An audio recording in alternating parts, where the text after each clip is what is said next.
शङ्करं शङ्कराचार्यं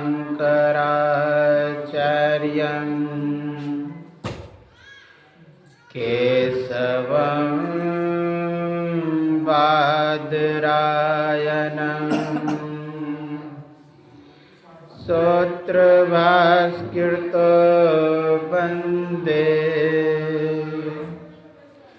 भगवन्तो पुनः पुनः ईश्वरो गुरुरात्मेति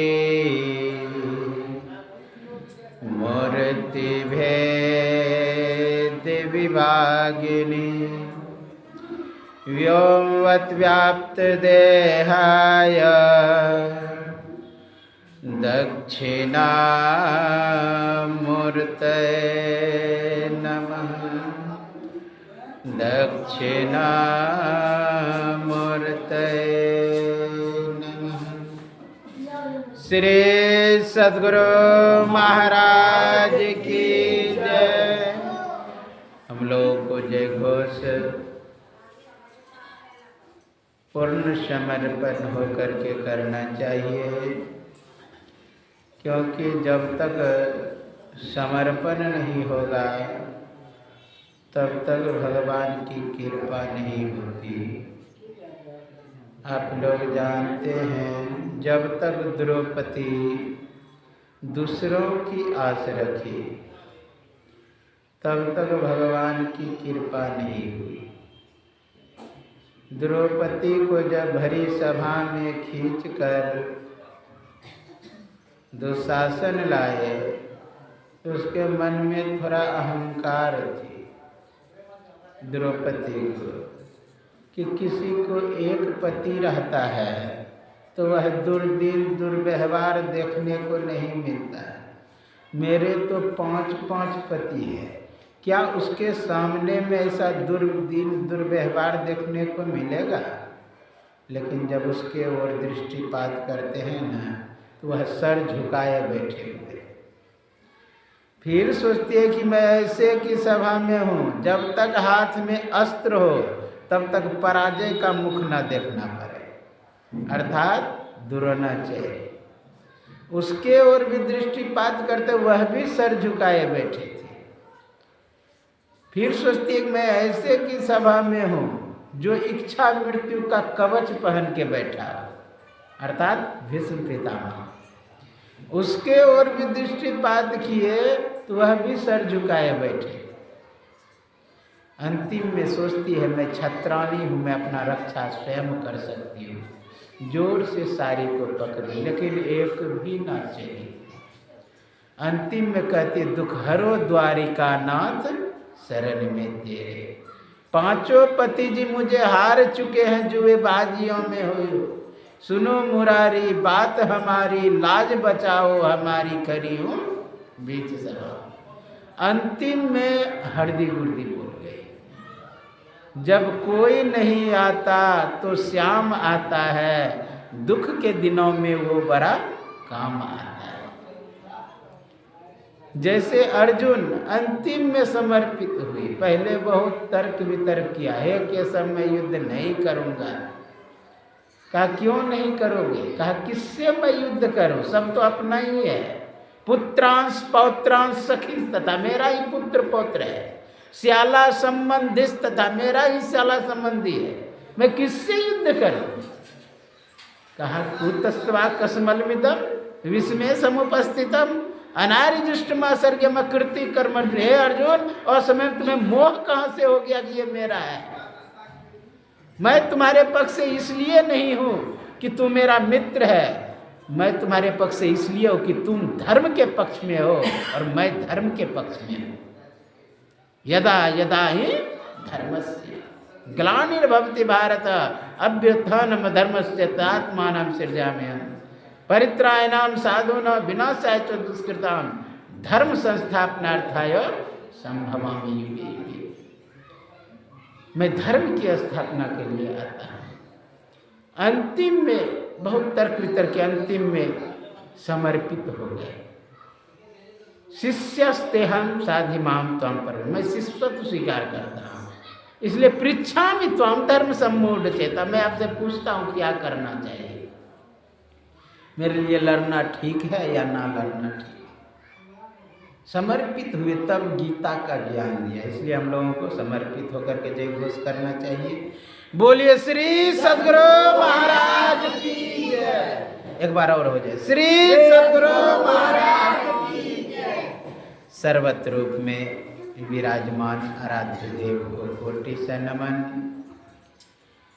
व्यक्त रूप में यत्र तत्र अन्यत्र विराजमान संत जन, विज्ञ जन, सज्जन वृंद, माता एवं धर्मशीला भक्तिमती बहनों के अंतस्थ विराजमान परमात्मा को मेरा नाम।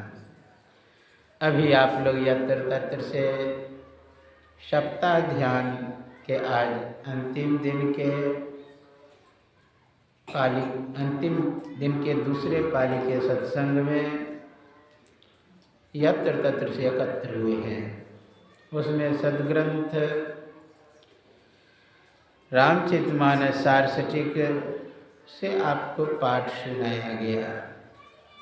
भगवान राम को वनवास हुआ है और वन में वाल्मीकि मुनि से पूछते हैं कि मैं कहाँ रहूं,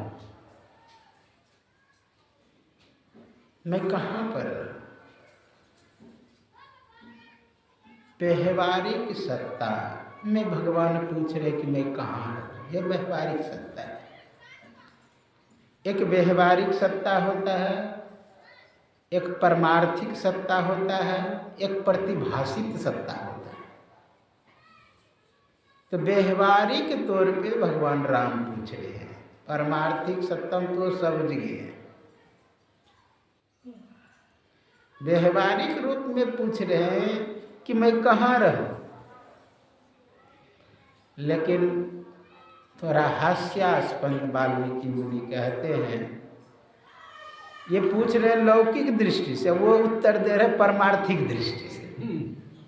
अब विचार करिए, लोगों का बुद्धि चकराएगा कि नहीं।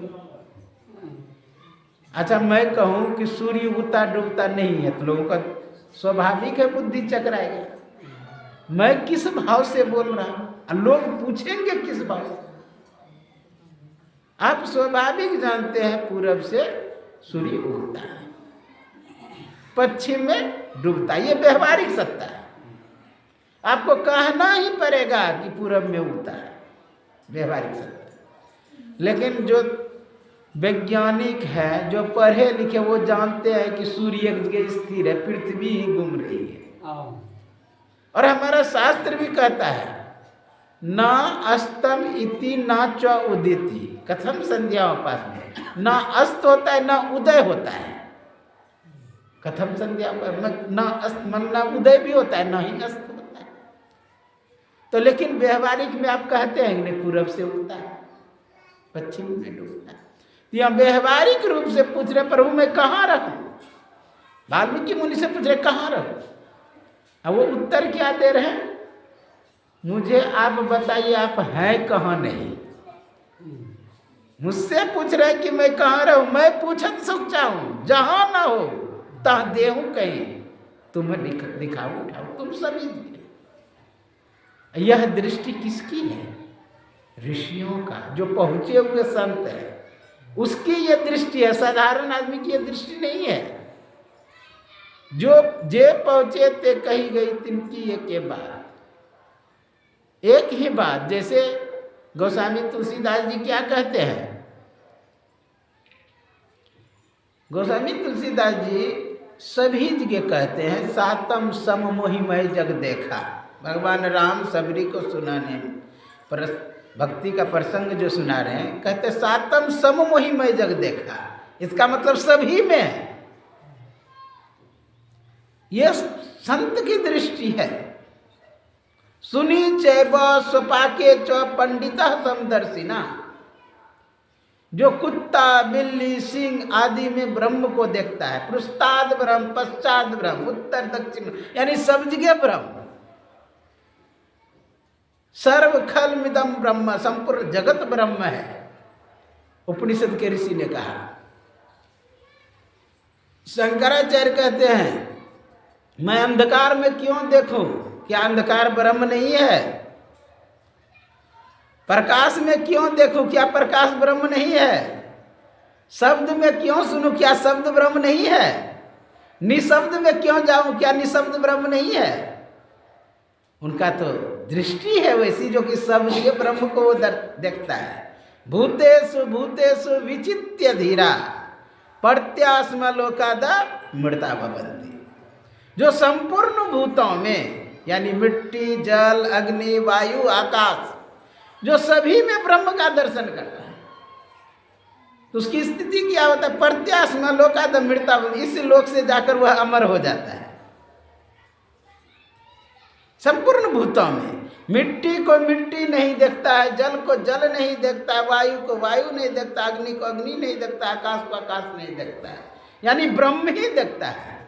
उपनिषद में आया वायुर ब्रह्म, ज्योति ब्रह्म, खम ब्रह्म, यहाँ तक कि गुरु महाराज प्रवचन में कहते अन्न ब्रह्म है, अन्न भी ब्रह्म। ब्रह्मा अर्पणम ब्रह्म हवीर ब्रह्माग्नो ब्रह्मणाहुतम ब्रह्मेव तेन गंतव्य ब्रह्म कर्म समाधिना, यानी ब्रह्म ही है।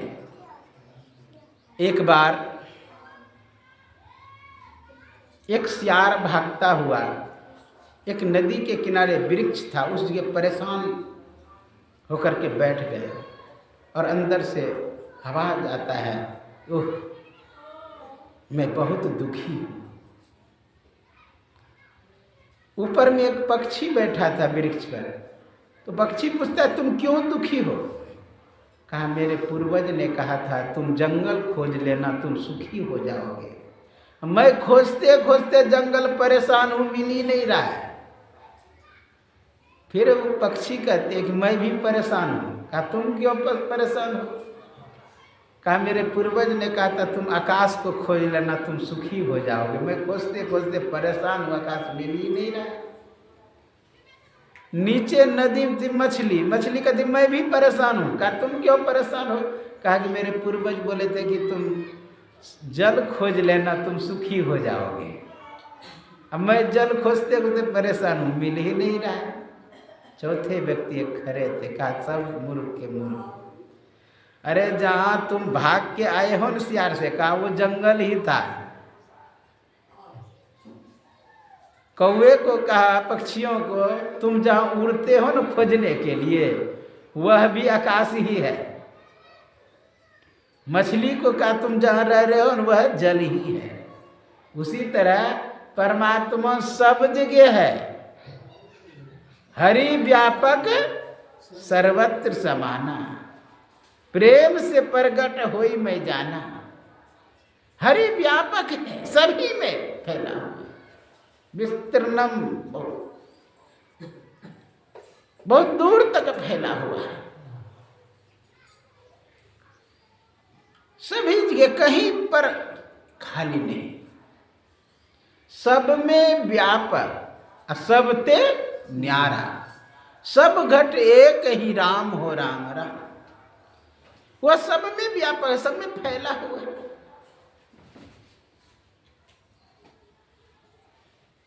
राम शब्द बना है रमु क्रीड़ायाम धातु से। मैं कुप्पा घाट में जब था, एक दिन की बात है, महर्षि संत सेवी परम जी महाराज को पंखा झल रहे थे। उसी समय एक प्रोफेसर, टीएनबी कॉलेज है भागलपुर में, टीएनबी कॉलेज से आते हैं प्रोफेसर, वो लेके आती है, गोड्डा जिला का ही एक ड्रोई का साधिका है जिसका नाम गोल्डन है, हाँ वही लेके आए थे। तो मैं पंखा चल रहा था, तो ब्रह्म का अर्थ प्रोफेसर साहब महर्षि संत सेवी परम जी महाराज से पूछे कि हुजूर ब्रह्म का अर्थ क्या होता है? तो महर्षि संत सेवी परम जी महाराज बोले थे, ब का अर्थ ब्रह्मा, र का अर्थ रक्षण करने वाले, ह का अर्थ हर यानी महादेव, और म का अर्थ मुकुंद दाता, यानी ब्रह्मा विष्णु महेश को जो मुक्ति प्रदान करने वाले हैं वही ब्रह्म है, वही ब्रह्म है। ब र है ना, हो है फिर मोह है। यह बातचीत चली थोड़ी देर। उसके बाद मुझे संत सेवी जी महाराज बोले कि मनकेश्वर जाओ गाड़ी पर इसको टीएनबी पहुंचा के। मैं साथ में गया। रास्ते में बातचीत होने लगी कि महाराज जी ऐसा अर्थ किए, ब का अर्थ ब्रह्मा, र का अर्थ रक्षण करने वाले, ह का अर्थ हर और म का अर्थ मुकुंद दाता। लेकिन शब्द बना है, कहा मैं प्रिय विस्तारे धातु से। मैं बोला नहीं, वो भाव अर्थ था। महर्षि संत सेवी जी महाराज जो किए वो भाव अर्थ था, और जो आप अर्थ करेंगे वह भी कोई निश्चित नहीं कि आपके अर्थ से ही सहमत लोग होंगे। यह भी नहीं कि मैं भी जो अर्थ करूंगा उससे आप सहमत हो जाएंगे। उनके भाव अर्थ है। मैं जानता हूं वीर्य विस्तारे धातु से शब्द बना है, जो सभी में व्यापक है, जो सभी में फैला हुआ है, सभी में जो विस्तीर्ण है। ब्रह्म का अर्थ होता है फैला हुआ। अगर ब्रह्म नहीं रहता न तो ब्रह्मा शब्द नहीं बनता। अगर ब्रह्मा शब्द नहीं होता तो ब्रह्मांड शब्द नहीं बनता। ब्रह्म से ब्रह्मा की उत्पत्ति हुई, ब्रह्मा से ब्रह्मांड की उत्पत्ति। ब्रह्म शब्द वीर्य विस्तारे था, जो सभी में फैला हुआ है। इसी बातचीत के क्रम में राम पर चर्चा चलने लगी। हमसे पूछा कि अच्छा राम का अर्थ क्या होता है। मैं बोला कि रमो क्रीडायाम धातु है, जो सभी में रमन कर, रमन तो योगिनो अस्मिन सह रामा, जो सभी में रमन कर रहा है। यह जिसमें योगी जन रमन करते हैं वह राम है।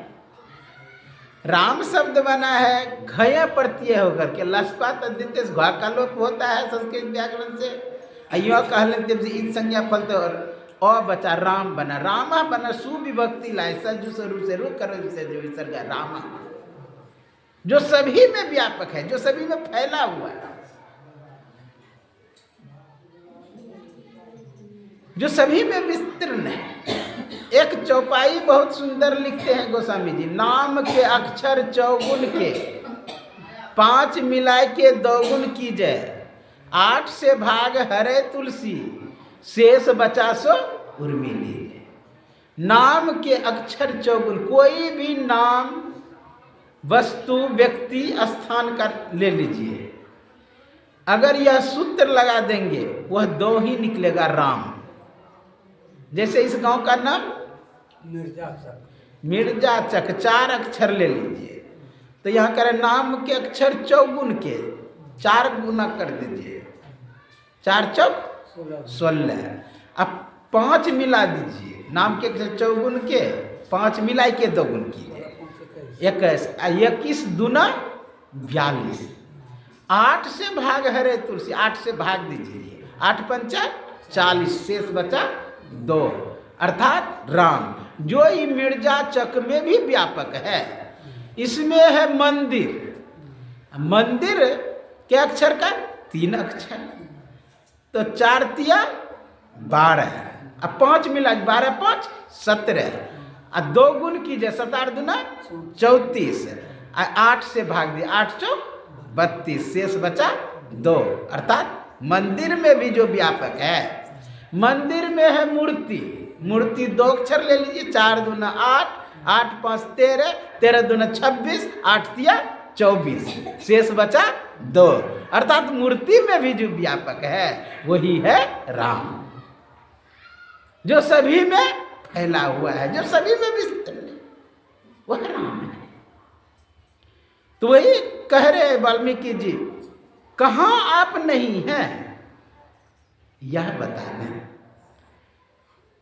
आप तो सभी जगह हैं, सभी में पहले हुए, मुझे दिखाई दे रहे, अर्थात दृष्टिवान कोई देखा है। यह योगियों का दृष्टि है, यह महात्माओं का दृष्टि है, संतों की दृष्टि है, सबको नहीं दिखाई देता है। अब विचार करिए, सुखदेव आचार्य भाग रहे, जन्म लेते। सुखदेव आचार्य दुख के डर से गर्भ से माया त्यागी। अब पीछे पीछे वेद व्यास दौड़ रहे हैं, और जब वेद व्यास दौड़ रहे हैं तो आगे कुछ देवांगनाएं स्नान कर रही थी नदी में, और बेहिचक सुखदेव आचार्य जो 18 वर्ष का था सीधे निकलते चले गए। ज्यों ही वेद व्यास आए शरीर पर वस्त्र रख ली देवांगना, कहा कि हे देवी, मैं बूढ़ा हूं, मुझे देखकर वस्त्र क्यों नहीं रखा? मेरा पुत्र जवान था, उसे देख करके आपने क्यों नहीं रखी? कहा हे व्यासदेव, अभी भी आपके मन में द्वैत है। आपको ज्ञान है स्त्री पुरुष का, लेकिन उसे ज्ञान ही नहीं था। वो तो सुनी चाहे वो सपा के पंडिता सब में वो ब्रह्म का ही दर्शन करता था, सब में परमात्मा देखता था, दूसरा कुछ नहीं। एको हम द्वितीयो नास्ति, एक ही ब्रह्म है, ये दृष्टि बन गई थी। तब तो ज्यों ही निकले थे, वृक्षों ने झुक करके प्रणाम किया था, हे सर्वभूति अंतर्यामी। वृक्षों ने झुक के प्रणाम किया सुखदेव आचार्य। यम प्रवजंति मुपैति मुपैति कृत्यम विराकातर द्वीपायन आजुहात पुत्रेति पुत्रेति तरवो विनेदु, यानी वृक्षों ने झुक करके प्रणाम किया। सुखदेव आचार्य का लंबा कथा, उतना मैं नहीं कहूँगा। अगर विशेष सुनना चाहते हैं, ये चैनल को आप सब्सक्राइब कर लेंगे। अध्यात्म विज्ञान दर्शन 25 तारीख से 31 तारीख तक श्रीमद्भागवत महापुराण का कथा नहर चौक गड्ढा श्याम भगत के यहाँ होने वाला है। 25 से 31 तक आप लोग सुन सकते हैं। तो विस्तार से उसमें भागवत की कथा कहा जाता है। तो यह सुखदेव आचार्य की दृष्टि सब में ब्रह्म को देखने वाला है, शंकराचार्य को सब में ब्रह्म का देखने वाला है, और संतों का सब में ब्रह्म को देखने वाला, ये संतों की दृष्टि है।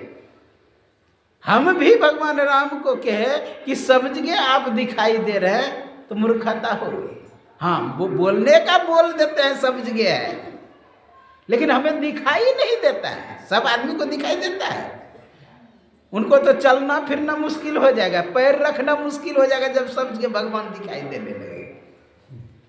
उतना छोड़ दीजिए, आप मानस ध्यान अगर दृढ़ कर लेंगे न, आपको सब में इष्ट का मूर्ति दिखाई देने लगे। जहाँ देखो तह प्रगट मिले, तब जानो है स्नेह।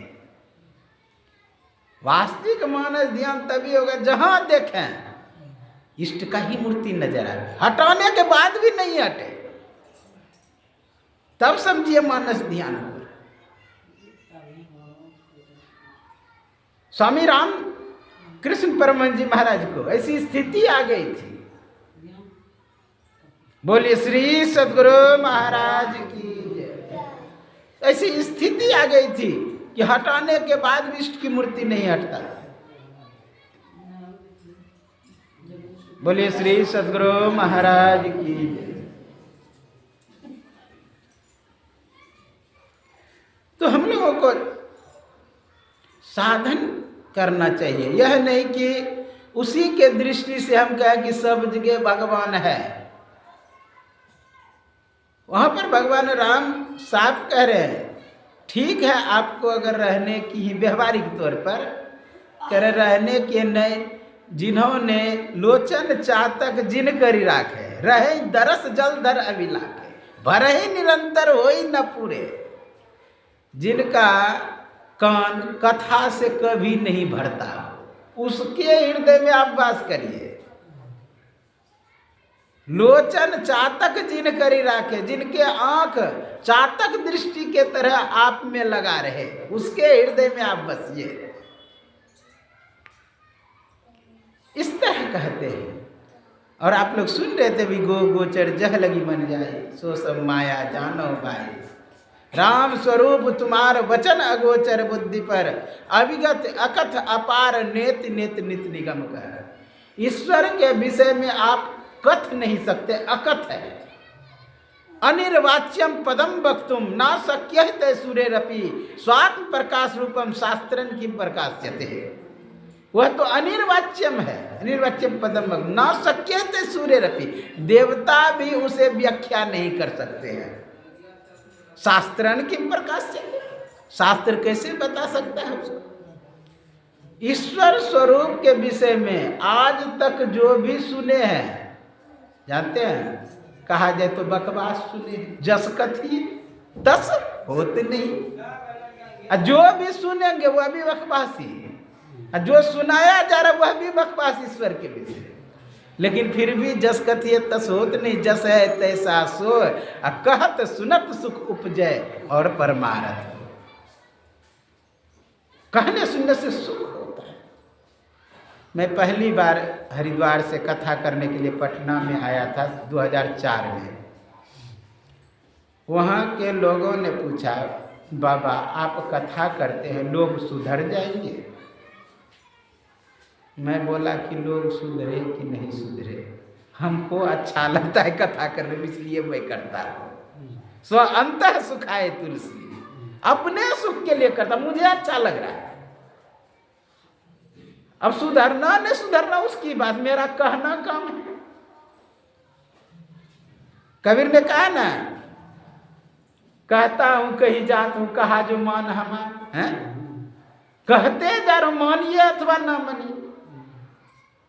मुझे तो संतुष्टि होगा कि कोई अंधा व्यक्ति जा रहा है, आगे में कुआं है, मैं कह दिया भाई आगे कुआं है, मुझे तो संतुष्टि होगा। मैंने रोका लेकिन रुका नहीं, रुका नहीं तो उसकी दोष है, मैं कहता नहीं तो मेरा दोष है। तो कथा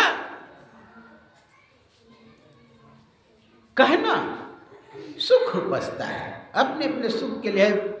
मान लिया करा रहे हैं श्याम भगत, तो अपने एक बनेंगे कोई कि हमको कथा सुनाइए, आगे बैठते हैं वो हैं, एक आदमी को सुना निकला और कोई सुन ले तो बात कुछ अलग। तो यहाँ पर जस कथिए तस होत नहीं, जस है तैसा सो, कहत सुनत सुख उपजे और परमार्थ।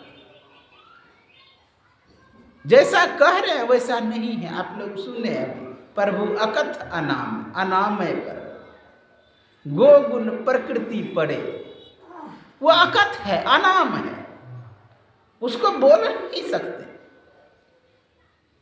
तो कहेंगे महाराज शास्त्र भी नहीं है प्रकाशित कर सकते, शास्त्र भी नहीं बता, शास्त्र पढ़ना किस लिए? देखिए पढ़ना चाहिए जानने के लिए कि किस तरह हमें उसे प्राप्त करना है, उपलब्ध करना है। शास्त्रों में लिखा हुआ है, भगवान राम और हनुमान के संवाद में आप लोग सुने होंगे। भगवान राम से हनुमान कहते हे प्रभु, मुक्ति को उपनिषद, मुझे संतुष्टि नहीं हो रही, मुझे शांति नहीं मिल रही। कहा कि अरे हनुमान, तो केवल उपनिषद पढ़ो, तुम्हें शांति मिल जाएगी। कहा महाराज मैं केवल उपनिषद पढ़ चुका हूँ। फिर कहा भगवान राम, ईशादीनोपनिषद पढ़ो, तुम्हें शांति मिल जाएगी। कहा प्रभु ईशादीनोपनिषद भी मैं पढ़ चुका हूँ, यहाँ तक कि 101 उपनिषद पढ़ चुका हूँ। व्याकरणाचार्य, ज्योतिषाचार्य, ब्रह्मांड का सबसे बड़ा ज्ञाता हूँ। तब भगवान राम कहते हैं कि बहुशास्त्र कथा कंथा रोमंथे वृथैव किम अन्वेष्टव्यम प्रयत्न मारुते ज्योतिरांतर। बहुत से शास्त्रों को मथने से क्या प्रयोजन, केवल अंतर की ज्योतियों का खोज करो। इसलिए अंतर का ज्योति, ये जो 7 दिन का ध्यान अभ्यास है, ये अंतर की ज्योति को प्राप्त करने के लिए, अंदर के ज्ञान को उपलब्ध करने के लिए अगर हम लोग करते रहेंगे, एक ना एक दिन माता लोग करते करते एक दिन सहजो मीरा बन के जन्म लेंगे, और पुरुष लोग करते करते एक दिन नानक और कबीर बन के जन्म लेंगे। करते तो रहे, करत करत अभ्यास ते जरमत हो तो सुजान, रसरी आवत जाते सिल पर परत निशान। करते रहे। आप लोग यह भी शब्द सुने होंगे, झूठ मूठ खेले सचमुच होए। आप झूठ मूठ कहीं ध्यान में बैठ जाएंगे ना, देखिएगा बच्चा सब कहेगा कि चुप रहो, ध्यान करें। मतलब केवल बैठे कर रहे हैं नहीं कर रहे हैं उससे मतलब नहीं है। आप झूठ मूठ जाके कहीं खेत में बैठ जाइए, 2 दिन तक बैठे रहिए, देखिए चौथे दिन आपका पूजा होने लगेगा। ध्यान हो रहा है नहीं हो रहा है उससे मतलब नहीं है, बैठिए तो सही। भजन में बैठ जाइए।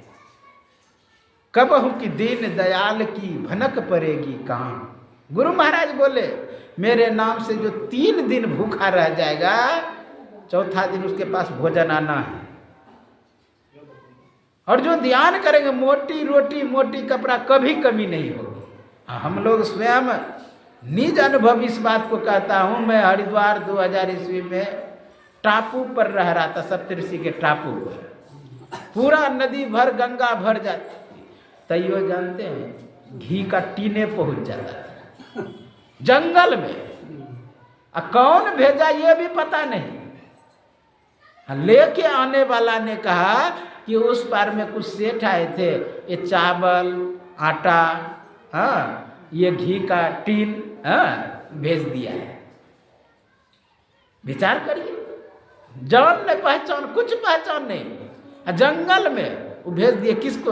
भगवान वहाँ जाता है उस पार ट्यूब से, उसको दे दिया कि जा पहुँचा। कहने के बाद भजन तो करें, भजन कंदरा में करेंगे, गुफा में करेंगे, वहाँ भोजन पहुँचेगा।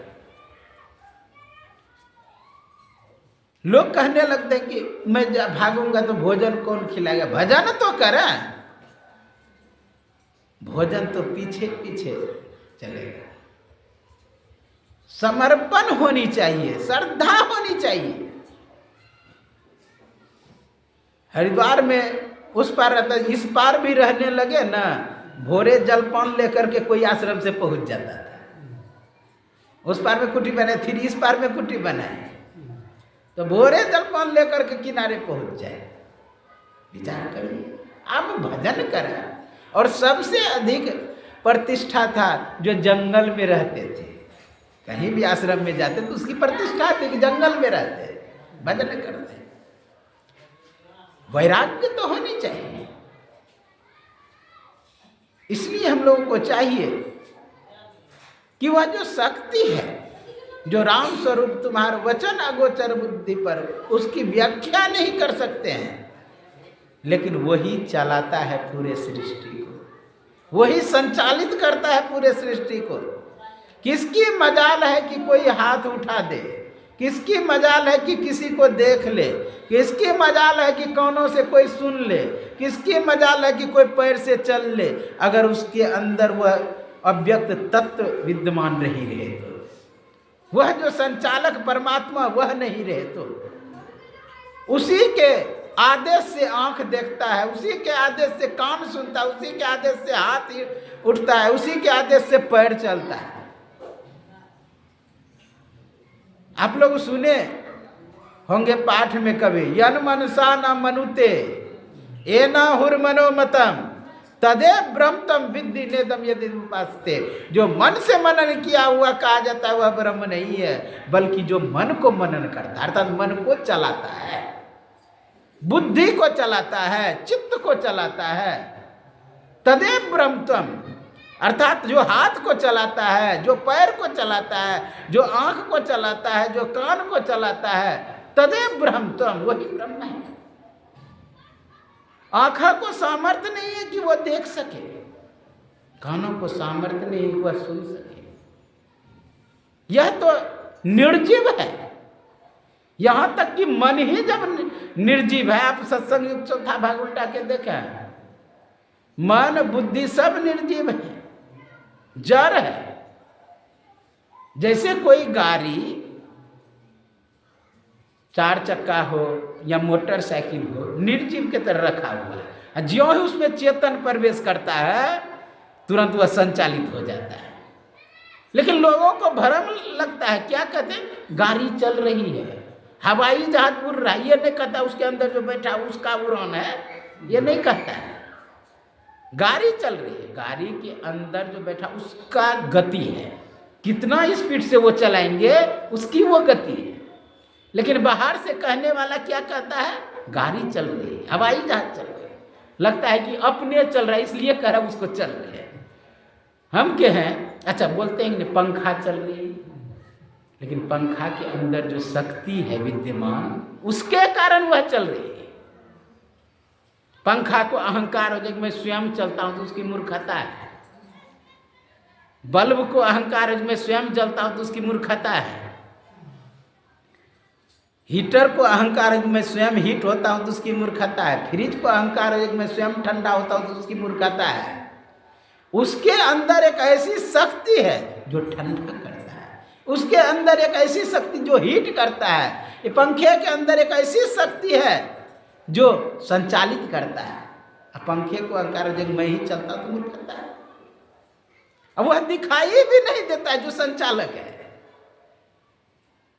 ना ही आपको हीटर में दिखाई देता है और ना ही फ्रिज में दिखाई देता है और ना ही पंखे में दिखाई देता है, लेकिन वही कर रहा है, सब चीज करता वही है। उसी तरह ये पूरे सृष्टि को चलाने वाले एक ऐसी शक्ति है जिसके कारण ये 33 करोड़ विभागी जो देवता है, ये विभागी देवता है। सब विभागी देवता समझते हैं ना?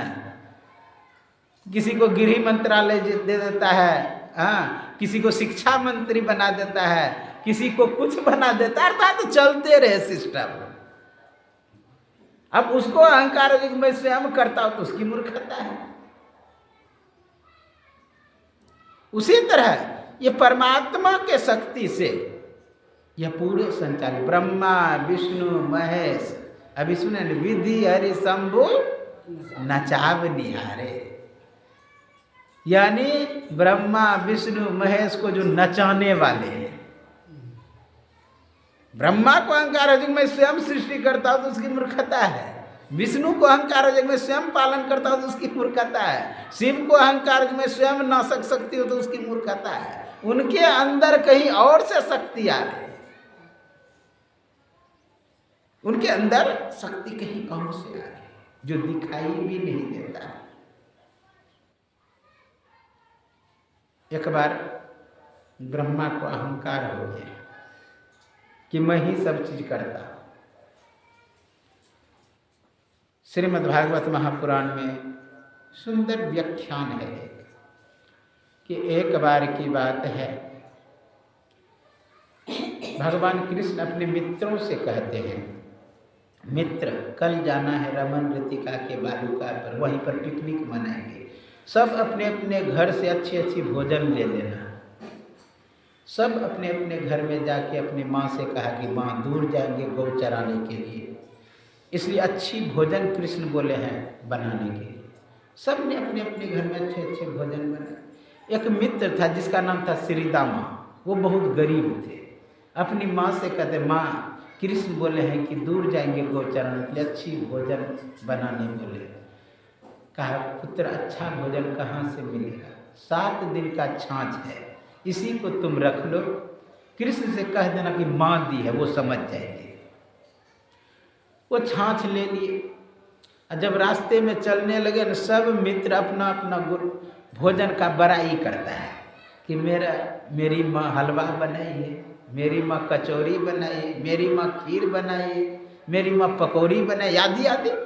अब ये कैसे कहे कि मेरी माँ 7 दिन का छाछ दिया है? मित्रों के सामने इंसल्टी होगी, इसलिए वो कुछ नहीं बोले।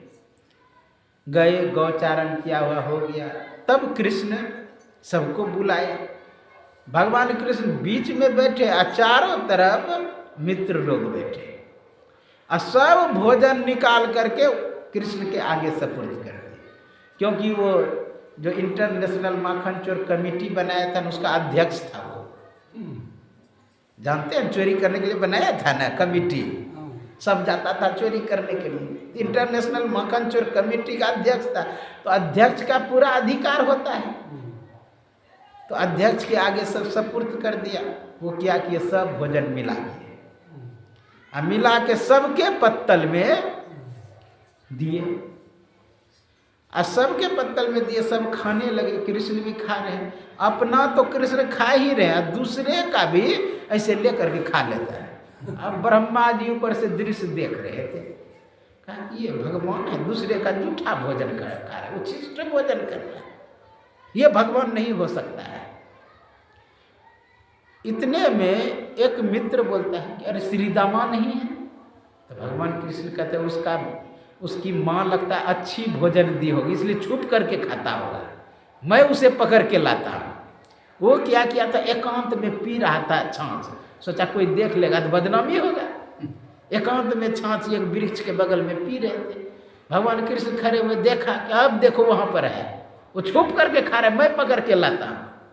भगवान कृष्ण दौड़े, तब तक में श्रीदामा देख लिया कि कृष्ण मेरे ओर आ रहा है, वो जल्दी जल्दी पीना शुरू किया, जल्दी जल्दी पीना शुरू किया, नीचे बहना शुरू हुआ, हर भर में गड़बड़।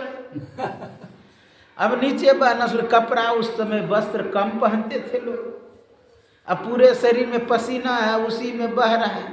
अब तब तक में कृष्ण आगे जो भी बचा था वो मुंह में ले लिया ताकि देखे नहीं, गाल फूल गया, अब अंदर वो नहीं जाए, एक के बार जो डाल लिया ना, अब न अंदर जाए न बाहर, कैसे भगवान कृष्ण आए, जोर से मुक्का मुंह में आके मारा दोनों गाल में, और जब दोनों गाल में मुक्का मारा तो उधर से निकला वो फुचकारी की तरह, इसके मुंह में गया लिपट। अब भगवान कृष्ण किया कि अब जी घुमा घुमा के चाटना शुरू किया, वो चाटे तो चलेगा, लेकिन वो श्रीदामा का पेट में जो बह रहा था पसीने में, अब उसको भी चाटना शुरू किया।